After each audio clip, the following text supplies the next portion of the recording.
Everyone gather. Family photo. The photographer waves us together on the garden lawn. My grandmother's memorial reception. 25 people squeeze into frame. I position myself at the edge, trying to be invisible as always. Then Aunt Meredith's voice cuts through the chatter. Ava, move.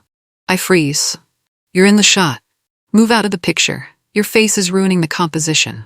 She says it loud enough for everyone to hear. Loud enough for my mother, standing right there to hear. Mom doesn't say anything, doesn't defend me. Just looks away, adjusts her necklace, pretends she didn't hear. I step out of frame, face burning, hands trembling. The photographer clicks, everyone smiles. Perfect family photo. Without me.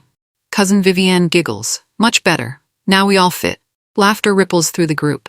They're all laughing. At me. About me. Because I'm the joke. The unwanted one. The one who ruins pictures. I stand there, 5 feet away, watching them pose. Watching my own family exclude me. Something inside me breaks. Not loudly, not dramatically. Just a quiet crack, like ice on a frozen lake. And beneath that crack, something cold and clear and sharp. Something that whispers, remember this. Remember every single face that laughed, because one day they'll regret it. My name is Ava Rowan, and this is the day everything changed. I walk back to the house, slowly, deliberately, not running, not crying, just walking, through the garden, past the fountain, up the stone steps. My heels click on the marble, each step echoing.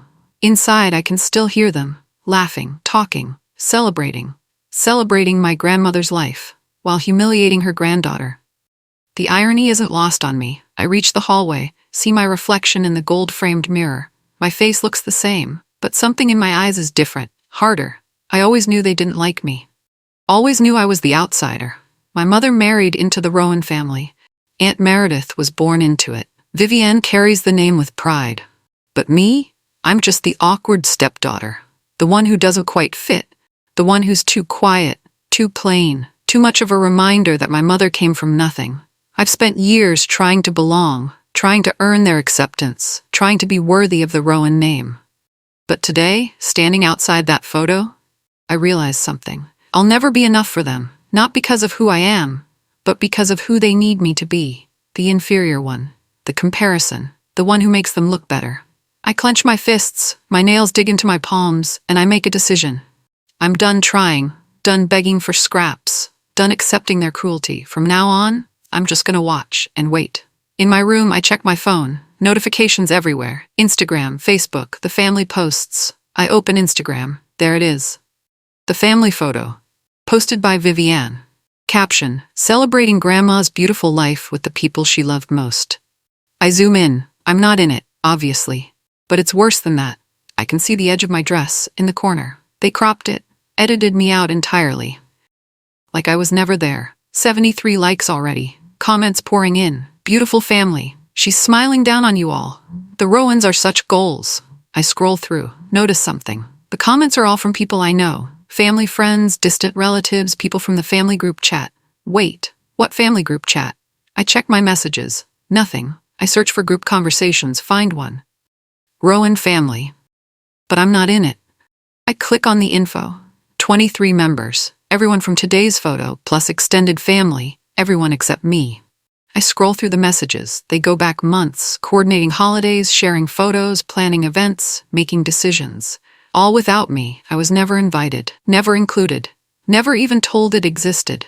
I sit on my bed, staring at the screen, and the crack inside me widens, deepens, becomes something else entirely. They don't just exclude me from photos, they exclude me from everything. From family, from belonging, from existence. Fine, if they want me gone, I'll disappear. But on my terms, not theirs. 6 months earlier, before my grandmother died, I received a letter. Private, delivered by hand, from her attorney. I remember opening it in my apartment, confused why she'd write to me specifically. The letter was short, handwritten in her elegant script. Dearest Ava, by the time you read this, I'll be gone. I want you to know something important. This family has always valued shine over substance. They see what glitters and ignore what matters. You've been treated as less than. I've watched it happen. I'm sorry I didn't do more to stop it. But I'm doing something now. You'll inherit what matters, not what shines. They won't understand at first. Neither will you. But trust me, and trust yourself. You're more Rowan than any of them. You just don't know it yet. Love always, Grandma. I'd read it 5 times. Didn't understand. Thought maybe she was being sentimental. Nostalgic. Old. The will was read 2 weeks later. Aunt Meredith inherited the house. Vivian got the jewelry. My mother received a trust fund. Various cousins got stocks and bonds. And me? I got nothing. At least, that's what everyone said. The executor mentioned personal effects to be delivered separately. But Aunt Meredith laughed. The damaged stuff, probably. The things nobody wanted. Everyone agreed. Poor Ava. Even in death, Grandma confirmed she wasn't really family. I'd cried that night. Felt so stupid for hoping. For believing the letter meant something. But now, holding my phone, staring at that cropped photo, I remember her words. You'll inherit what matters. Maybe it wasn't money. Maybe it was something else. Something they didn't see. Something that didn't shine. I pull out the letter. Read it again. And this time, I understand. She left me a weapon. I just have to find it. 2 days later, Cousin Vivian throws a party. Launch event for her new lifestyle brand. Some influencer nonsense about authentic living. The family's required to attend, show support. I arrive in a simple black dress. Nothing flashy. Nothing that draws attention. The venue is stunning. Rooftop garden. String lights. Champagne towers. Vivian's face on every banner. Vivian Rowan, curating your best life. I drift through the crowd. Unnoticed as always. I see Aunt Meredith holding court. Vivian posing for photos. My mother laughing with society friends. None of them acknowledge me. I'm invisible. I grab a champagne flute from a passing tray. The waiter looks at me strangely. Then Aunt Meredith appears.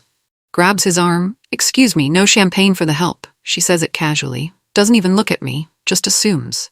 The waiter stammers. I'm sorry, I thought. It's fine, just keep them circulating to guests only. She walks away. The waiter looks at me, confused, apologetic. I hand him back the glass. It's okay. He leaves. I stand there, in the middle of a party celebrating my cousin, and my own aunt just mistook me for hired staff, didn't recognize me. Didn't care to look closely, just saw someone plain and assumed. Vivian notices from across the room, laughs, whispers to her friend. They both look at me, giggle. I don't react, just smile, turn away, and add this to my list. Every humiliation, every dismissal, every cruelty. I'm keeping score now, and when the time comes, they'll pay for every single one. The next morning I get a call. Unknown number. Is this Ava Rowan? Yes. This is Charles Brennan. I'm the executor of your grandmother's estate. Oh, hello. I have something for you. A box from her personal effects. I thought everything was distributed already. This was separate, labeled specifically for you. Can you come by the office this week? I make an appointment. Drive there 2 days later. The office is elegant, old money, mahogany and leather.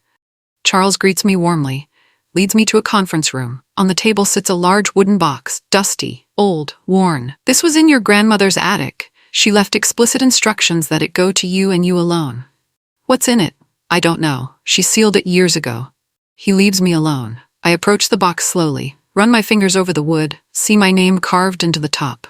Ava, what matters? I open it. Inside, journals, sketches, photographs, old newspaper clippings, and at the bottom, a sealed envelope. Labeled, Shares R.K. Bellamy. I don't recognize the name. Carefully, I sort through everything. The journals are my grandmother's. Decades old. The sketches are fashion designs. Beautiful, intricate, professional. I had no idea she drew. The photographs show her young in design studios, working on clothes, creating, and in every photo, a signature. R.K. Bellamy, not Rowan. Bellamy. I grab a journal, read an entry. They'll never know I gave them everything and they took my name, but this is mine. This will remain mine. For the one who understands. My hands shake. What did I just find? I spend the next week researching. Late nights, coffee-fueled searches, trying to find anything about R.K. Bellamy. The name appears in old-fashioned archives. Designer from the 1960s. Innovative. Groundbreaking. Then suddenly, nothing. The name disappears from records around 1968. The same year my grandmother married into the Rowan family. I dig deeper. Find marriage records. Rachel Catherine Bellamy married Harold Rowan in 1968. Rachel, my grandmother, she was R.K. Bellamy. She was a designer, a successful one. Before she became Mrs. Rowan. Before she became the quiet society wife, the gracious hostess, the perfect grandmother. She gave it all up. Her name, her career, her identity. For the Rowan family. And they never knew. Never asked, never cared. I find more evidence, fashion pieces attributed to House of Rowan, but dated before the Rowan fashion line officially existed. The designs match the sketches in the box. My grandmother's sketches. My grandmother's designs. She didn't just marry into the Rowan Empire, she built it, created the designs that made them famous, then let them take credit, let them erase her, just like they're erasing me. But she kept the proof, kept the evidence, kept her real name alive in secret, in boxes, in journals, waiting for someone who would understand, for someone who needed it, for me. I sit back, staring at decades of hidden work, and I realize Grandma didn't leave me nothing. She left me everything. The real legacy, the one that mattered, the one they never knew existed. And I'm going to use it. At the bottom of the box I find it. A complete fashion portfolio, leather-bound, pristine, 50 designs, all original, all signed, RKB Rachel Catherine Bellamy. Each design is dated 1965 through 1968, before the Rowan brand existed. The work is stunning, clean lines, bold choices, timeless pieces. I recognize some of them. They became classic Rowan designs, the ones the family still licenses, the ones Vivienne references in her Inspired by Heritage collections. But they weren't Rowan designs, they were Bellamy designs. Stolen, rebranded, claimed. I photograph every page, document everything. Create a digital archive. Then I do more research, find old fashion magazines, articles praising R.K. Bellamy, calling her the next big thing. Revolutionary designer brings fresh perspective. Bellamy's vision reshapes American fashion. Then, silence. After 1968, nothing. R.K. Bellamy disappeared, and House of Rowan launched, with designs that looked remarkably similar. The timeline is clear, undeniable. My grandmother created everything, then married Harold Rowan, and he took it, rebranded it, built an empire on her work, on her talent, and she let him. Maybe she loved him. Maybe she didn't have a choice. Maybe it was just how things were done. But she kept the proof, kept her name, kept the truth. For me. And I'm not letting it stay hidden. Not anymore. I'm scrolling through Vivienne's Instagram. Her heritage-inspired collection launches next week. She's been posting teasers, sketches, mood boards, behind the scenes. I freeze. One of the designs looks familiar. Too familiar. I pull out the portfolio, find the matching sketch. It's identical. Not inspired by, not similar to.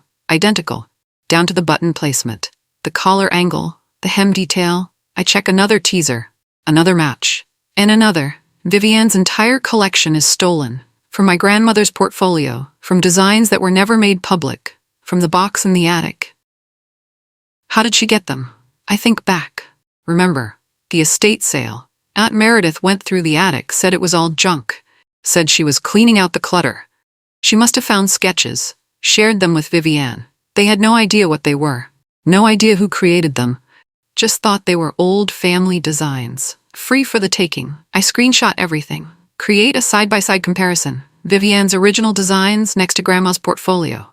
Perfect matches. Irrefutable evidence. Then I make a decision. I call Vivienne. Hey, it's Ava. Can we meet for coffee? She sounds surprised. Sure. Is everything okay? Yeah. Just want to talk about your new collection. Oh, you saw the previews? I did. They're very familiar. We meet the next day. I bring printouts, show her the comparisons. These designs, where did you get them? She barely looks. Oh, those? Mom found them in Grandma's attic. Just old sketches. No big deal. No big deal? Grandma was just a sweet old woman who dabbled. Nobody's checking the attic. She laughs. Actually laughs. It's not like she was a real designer. I stare at her. She was. What? A real designer. These are her original works, from before she married into the family. Vivienne waves me off. Whatever. They were in the family attic, family designs, stolen designs. From who? She's dead. I stand. From me. She left them to me. Ava, don't be dramatic. I leave. She calls after me. I don't turn around. She has no idea what's coming. None of them do. I spend the next 3 days researching trademark law, intellectual property rights, designer legacy protections, and I find something incredible.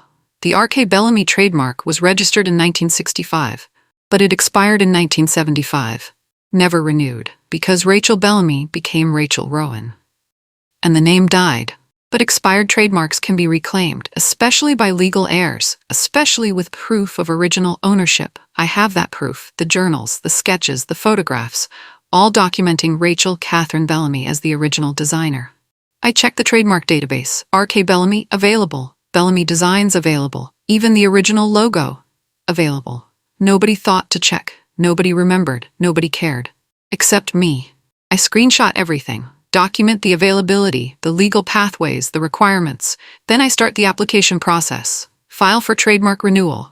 As the legal heir and designated recipient of the estate, attach documentation, the will clause giving me personal effects, the box specifically labeled for me, the proof of original creation, all of it. Legal, documented, undeniable. The application is accepted. Processing time, 4 to 6 weeks. I wait. Don't tell anyone. Don't hint. Don't celebrate. Just wait and plan. Because the trademark is just step 1. Step 2 is much bigger, much more public, much more devastating. For them, for their stolen empire, for their lies. I'm coming for everything, and they won't see it coming until it's too late. The trademark approval comes through. R.K. Bellamy registered. Owner Ava Rowan, effective immediately. I register the original designs, all 50 of them, as intellectual property of R.K. Bellamy, with proof of creation dates, 1965, 1968, before House of Rowan existed, before Vivienne was born, before any of them could claim it. The paperwork is airtight. My lawyer confirms it. You own all derivative works. Anyone using these designs without permission is in violation. Even family? Especially family. Intellectual property doesn't care about blood. Perfect. I don't tell anyone yet. Don't announce, don't confront, just file everything. Make it official. Make it legal. Make it mine. Then I wait for Vivienne's launch, for her collection to go public, for her to commit fully, publicly, irrevocably, to using stolen designs, my grandmother's stolen designs, designs she now has no legal right to use. I attend the launch event, watch Vivienne bask in praise, watch critics admire the original vision, watch buyers place orders, watch her succeed. On my grandmother's work, on my inheritance, on stolen legacy, I smile, take photos, congratulate her, play the supportive cousin. Nobody suspects, nobody knows, that in my purse is a legal document, a cease and desist letter, ready to be filed. The moment I choose, and I'm choosing soon, very soon. Sunday brunch at Aunt Meredith's house. Mandatory family gathering. I arrive on time, dressed simply, trying to blend in as always. They barely acknowledge me. Just point to the buffet. I fill a plate, sit at the far end of the table. The conversation flows around me. Business, society, gossip. I'm invisible, until I need to refill my tea. I walk to the kitchen, hear voices. Aunt Meredith and Vivienne, talking, about me. I don't know why she even comes, Vivienne says. She's family, Meredith replies. But her tone says otherwise. Barely, she's just dead weight with a diploma. They laugh. At least she stays quiet. Imagine if she actually tried to participate. Don't. The secondhand embarrassment would kill me. More laughter. Do you think she realizes nobody wants her here? I think she's too pathetic to care. I stand in the hallway, listening. Not shocked, not hurt, just collecting data. They're so comfortable, so confident in their cruelty, so certain I'll never fight back. I walk back to the dining room. Sit down, sip my tea, smile when Aunt Meredith returns. Lovely brunch, I say. She barely nods. Continues her conversation with someone else. I finish eating, thank her politely, leave. In my car, I pull out my phone, send a message to my lawyer, file the cease and desist tomorrow. Her response, are you sure? Absolutely. This will be public and ugly. Good. I drive away. From their house, from their comfort, from their certainty that I'm powerless. They called me dead weight. They're about to learn. Dead weight can sink ships, especially when it's attached to lies. Vivienne announces a major collaboration with a national retailer. Her collection will be in 500 stores. The press release goes out. Industry insiders praise it. Rowan heritage meets modern sensibility. A new generation carries the legacy forward. She's everywhere. Magazine covers, podcast interviews, social media, talking about her vision, her original designs inspired by family history. Then 3 days before the official launch, the retailer pulls out. Issues a statement. Due to intellectual property concerns, we are postponing our collaboration with Vivienne Rowan, pending legal review. The fashion blogs explode. What IP concerns? What legal review? Vivienne's PR team scrambles, issues a statement calling it a misunderstanding. But the damage is done. Buyers start questioning, critics start digging, and someone, a small fashion blog, finds the original R.K. Bellamy trademark, newly registered, to Ava Rowan. They publish an article. Who is R.K. Bellamy? And why did Ava Rowan just trademark the name? The connection starts forming. Rachel Catherine Bellamy, grandmother of Ava and Vivienne, original designer, predating House of Rowan. The blogs dig deeper, find old articles, photos, evidence of R.K. Bellamy's original work. Then someone posts a side-by-side. Vivienne's designs next to archived R.K. Bellamy sketches. Identical. The comment section erupts. She stole from her own grandmother. This is fraud. The whole Rowan empire might be stolen. Vivienne's Instagram comments flood with snake emojis. Her follower count drops. Brand deals pause. Everything she built, collapsing. Because of me. Because of truth. Because of justice. Finally, Aunt Meredith calls an emergency family meeting. I'm not invited. Of course not. But I hear about it from my mother, who finally calls me. Ava, what's going on? With what? This trademark thing. This R.K. Bellamy business. Oh, that. Grandma left me her design portfolio. I registered it. You can't do that. I already did. It's legal. But those designs belong to the family. They belong to Grandma, and she left them to me. Silence. Aunt Meredith wants to talk to the executor. She says there's an error. There's no error. The will was clear. Personal effects to me. But we didn't know. That's not my problem, Mom sighs. This is causing problems, Ava. Good. What? I said good. Maybe they should have thought about that before cropping me out of family photos. I hang up. Meanwhile, Aunt Meredith storms into the executor's office, demands access to all family intellectual property. Charles, the executor, refuses, cites the active trademark claim, the legal documentation, the clear will stipulations. This is ridiculous. That girl has no right. That girl is the legal heir to Rachel Bellamy's estate, which includes all original designs. Rachel Catherine Bellamy was a registered designer before marrying into your family. The work predates the Rowan brand, which means he pauses for effect. Ava owns it all. Meredith threatens to sue. Charles smiles. I'd advise against it. Ava has ironclad documentation. You'd lose, publicly. She leaves furious. Calls Vivienne. They panic. Realize they're trapped. Everything they built, everything they claimed, belongs to the girl they called dead weight. The irony is delicious. I hire a lawyer, not for defense, for offense. Her name is Patricia.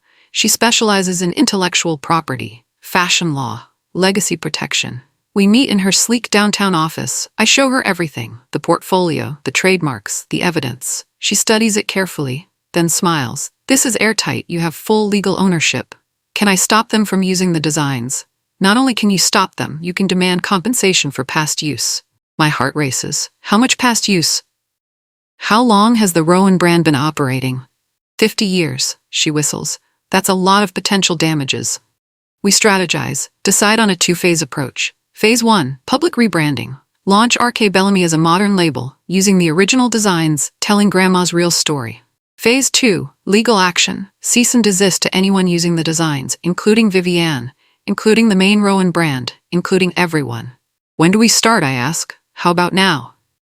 We spend the next 3 weeks preparing, creating a website, designing a capsule collection, writing a press release, all under the name Bellamy Rowan, a combination, honoring both identities, my grandmother's maiden name, and the family she joined, but on my terms, under my control, with the truth front and center. The press release tells everything. Rachel Catherine Bellamy, original designer, erased from history, now reclaimed by her granddaughter. We launch quietly. Just a website at first, but fashion bloggers notice. They start sharing, the story spreads, and the Rowan family, they're about to find out. Aunt Meredith calls. Family meeting. Now, your presence is required. First time I've been required at anything. I arrive at her house. The entire family is there, sitting in the formal living room, faces stern. I sit in the chair they point to, alone, facing everyone. Like a trial. Meredith speaks first. What do you think you're doing? Honoring Grandma's legacy. By stealing from the family? I'm not stealing. I'm reclaiming what was stolen. That's absurd. Your grandmother gave everything to this family. She gave her work, her talent, her name, and got nothing in return. She got respect. She got a family. She got erased. She got erased. Vivienne interrupts. This is about the photo, isn't it? You're still mad I cropped you out? This isn't about a photo. Then what? It's about 50 years of erasure, starting with Grandma, ending with me. Oh, please. You're so dramatic. I pull out documents. Spread them on the coffee table. Original designs, copyright registrations, trademark approvals. These designs belong to R.K. Bellamy, who is my grandmother, who left them to me. Anyone using them without permission is committing intellectual property theft. Silence. Aunt Meredith picks up a paper, reads it, face going pale. You can't do this. I already have. We'll sue. On what grounds? These are legally mine.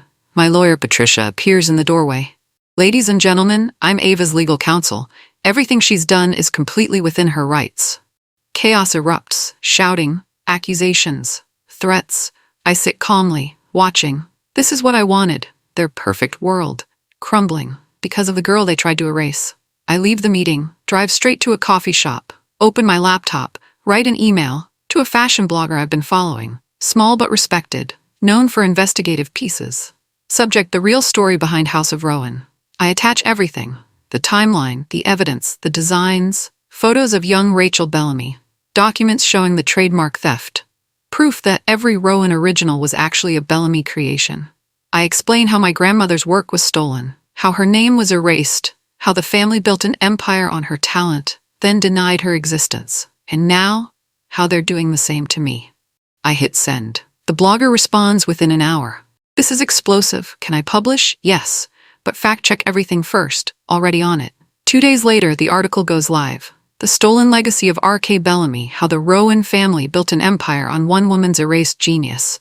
It's thorough, detailed, damning, side-by-side comparisons, historical evidence, legal documentation, my grandmother's story, told truthfully. Finally, the article goes viral. Within hours, it's everywhere. Fashion websites, social media, news outlets, everyone's sharing it. The comments are brutal. Vivienne Rowan accused of stealing grandmother's work. Entire Rowan brand built on fraud. Family erased original designer, then stole her legacy. Vivienne's Instagram implodes. Comments flood in. Snake emojis, shame emojis, angry faces. Give credit where it's due. You stole from your own grandmother. The Rowans are frauds. She deletes comments, then disables them entirely. Then goes private. Too late. The damage is done. The truth is out, and it's not going away. The backlash is immediate and brutal. Vivienne loses 2 major brand deals. The retailer officially cancels their collaboration. Her agent drops her. Her follower count plummets. 20,000 followers gone in 3 days. Aunt Meredith releases a statement. This is a family matter that has been misrepresented in the media. The Rowan family has always honored Rachel's contributions. This is simply a miscommunication being exploited by an opportunistic family member. The internet doesn't buy it. Comments tear it apart. Miscommunication? You erased her name. If you honored her, why is everything under your name? This isn't miscommunication, it's theft. Fashion critics weigh in. Articles analyze the original R.K. Bellamy work, praising the innovation, the ahead-of-its-time vision. Rachel Bellamy was a genius who deserved recognition. Instead, she was silenced. Industry leaders call for accountability. Some brands distance themselves from House of Rowan. Until this matter is resolved, Vivienne's social media presence dies. She posts one more time. A tearful video. I didn't know. I thought they were just old family sketches. I never meant to disrespect my grandmother. The comments destroy her. You literally said nobody's checking the attic. You called her just a sweet old woman who dabbled. Your cousin told you the truth, and you laughed at her. Someone leaked our coffee shop conversation. I didn't, but someone did. Maybe the barista overhead. Maybe someone recorded it. Either way, it's out there. Vivienne saying grandma wasn't a real designer. Vivienne dismissing the theft. Vivienne laughing about it. Her career is over. The golden girl of the Rowan family? Cancelled. Exposed. Destroyed. By truth. By evidence. By me. My phone rings. Aunt Meredith, we need to talk. Privately. I don't think, please. Just hear us out. I agree to meet. At her house, just family. No lawyers, no outsiders. I arrive, they're all there. Meredith, Vivienne, my mother, even some cousins. They look tired, defeated. I sit. Wait, Meredith speaks. This has gotten out of hand. Has it? We want to make this right. How? We'll acknowledge your grandmother's contributions publicly. Okay, and we'd like to offer you a settlement. Here it comes. What kind of settlement? $2 million. In exchange for rights to continue using the designs under the Rowan name. I laugh, actually laugh. You want to buy my silence? We want to buy the rights. Legally. For $2 million? It's generous. Your brand is worth 50 million built entirely on stolen designs, and you're offering me silence. Plus, I continue, you'd keep the Rowan name, keep the credit, keep the legacy. We'd add Rachel's name as a footnote, a special thanks, like she was a consultant. Meredith's jaw tightens. What do you want? I want you to answer a question. What question? Why didn't you offer this before? Before what? Before telling me to move out of the picture, before cropping me out, before calling me dead weight, before excluding me from family photos and family chats and family everything. They look away. Why didn't you treat me like family then? Ava, why wait until I have power to suddenly care? My mother starts crying. We made mistakes. You made choices, deliberate, cruel choices. We're trying to make it right now. No, you're trying to protect yourselves. I stand. My answer is no. Ava, please. The designs are mine, the name is mine, the legacy is mine, and I'm keeping it all. I walk out. They call after me, pleading, desperate. I don't turn around, because they wouldn't have either. If our positions were reversed, they'd crush me, without hesitation, without mercy. So why should I show them any? I meet with Patricia the next day. They offered 2 million. What did you say? No, she smiles, because you're worth way more than that. What's our next move? Official cease and desist to all parties using RK Bellamy designs without authorization. Including House of Rowan? Especially House of Rowan. We draft the letters, legal, formal, uncompromising, sent to House of Rowan Corporate, Vivienne Rowan personally, Aunt Meredith's licensing company, every retailer carrying Rowan heritage pieces. The letter is clear. All designs originated by RK Bellamy are protected intellectual property. Use without explicit written permission is prohibited. All current inventory must be pulled. All future use must cease. Violators will face legal action. The fashion world reacts. Ava Rowan issues cease and desist to family brand. Rowan Empire faces complete shutdown over IP theft. Granddaughter takes back stolen legacy. Stock prices for Rowan Holdings drop. Retailers panic, pull merchandise, cancel orders. The family empire grinding to a halt. All because they stole and got caught by the girl they thought didn't matter, the one they called dead weight, the one they erased. I'm not erased anymore. I'm the one doing the erasing, and it feels perfect. I launch Bellamy Rowan, official website, social media, press kit.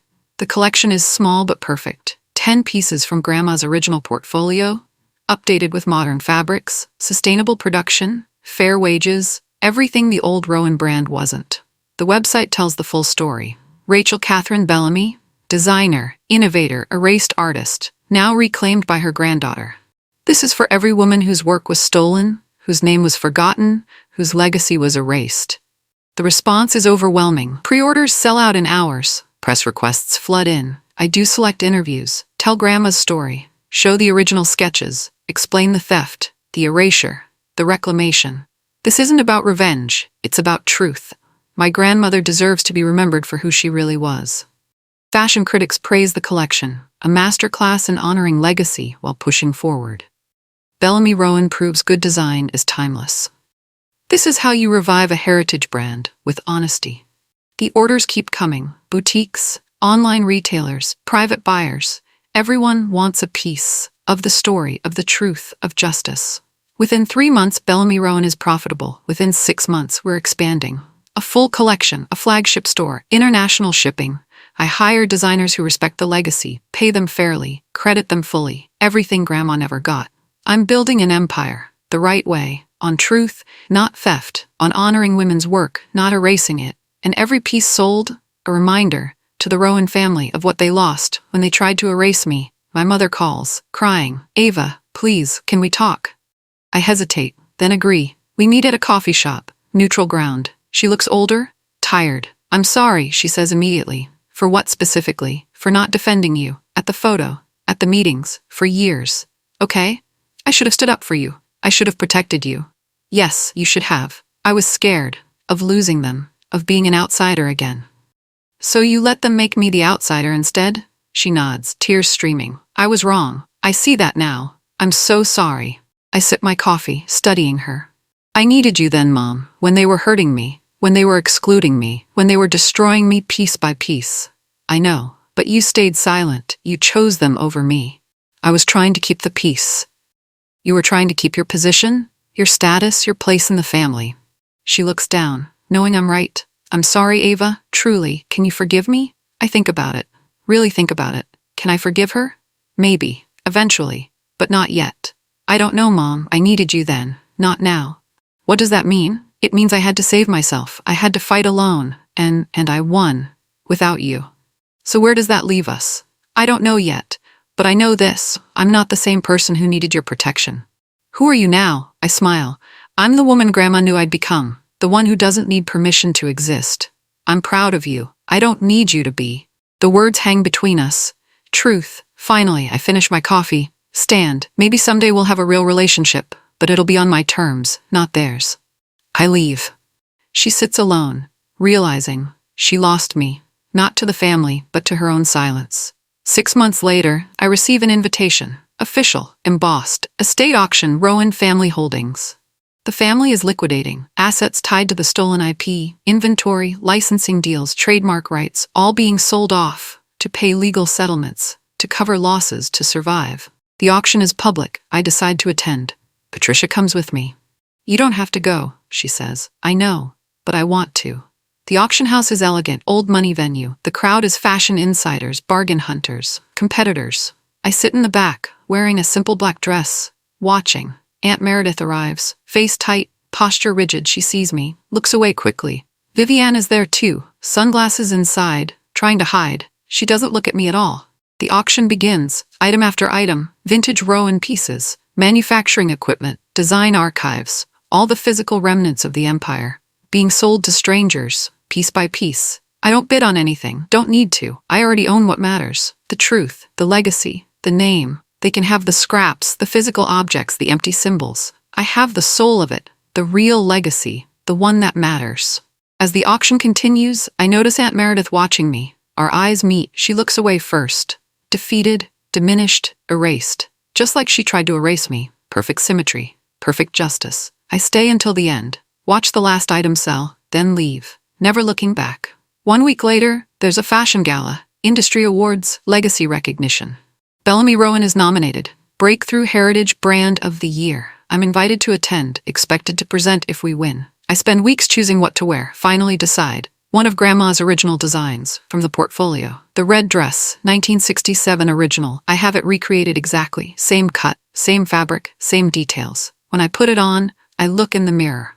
See myself differently. Strong, confident, powerful. Not the girl who got cropped from photos, the woman who built an empire. The gala is magnificent. Red carpet, flash photography, industry elite. I arrive. Step out of the car. The cameras explode. Ava, over here. Who are you wearing? Tell us about the dress. I pose.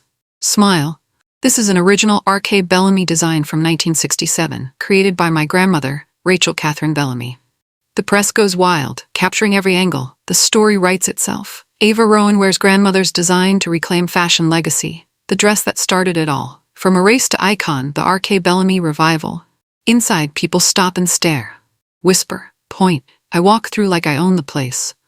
Because in a way, I do. This is my world now, my legacy, my truth. Vivienne is there in the back, barely noticed, barely invited. She sees me, sees the dress, sees the cameras, sees everything she lost. Our eyes meet across the room. I smile, she looks away. Broken. The awards begin, categories announced. Then, Breakthrough Heritage Brand. They call my name. Bellamy Rowan wins. I walk to the stage, accept the award, look out at the crowd. This is for Rachel Catherine Bellamy, who created beauty and was given silence, who built an empire and was erased from it, who left her legacy to the granddaughter who would fight for it. Standing ovation. Everyone rises, even Vivienne. She has to, or look bitter. I see Aunt Meredith in the crowd, not standing, just sitting. Staring, defeated. I hold the award high, for Grandma, for truth, for every erased woman. This is victory, complete, perfect, mine. 3 months later, there's another family wedding. Distant cousin, everyone's invited, including me. I almost don't go. But then I think, why not? I arrive looking perfect. Bellamy Rowan dress, original design. The photographer is gathering people. Family photo, everyone together. They assemble. Aunt Meredith, Vivienne, my mother, cousins, uncles, aunts. I stand to the side, waiting. Ava, come on! The photographer calls. I step forward, stand in the middle, the best spot, the central position. Vivian arrives late, tries to squeeze in. The photographer adjusts, moves people around. Vivian ends up next to me. The photographer looks through the lens, pauses. The composition is off. He looks at Vivian. Can you move back a bit? You're blocking the light. She shifts. He checks again, shakes his head. Actually, can you step out? Just for this shot, the framing is better without. I turn to Vivian, look her dead in the eyes, and smile. Maybe move out of the picture? Your face is ruining the composition. Her exact words. From months ago, from the moment that started everything, her face goes white, everyone goes silent, remembering, realizing. The photographer, oblivious, nods. Yeah, actually that works better. Vivian steps out, stands exactly where I stood before, outside the frame, watching, excluded. Erased, the camera clicks, everyone smiles, perfect family photo. Without Vivian, I stay centered, prominent, powerful, exactly where I belong. The photographer shows us the shot.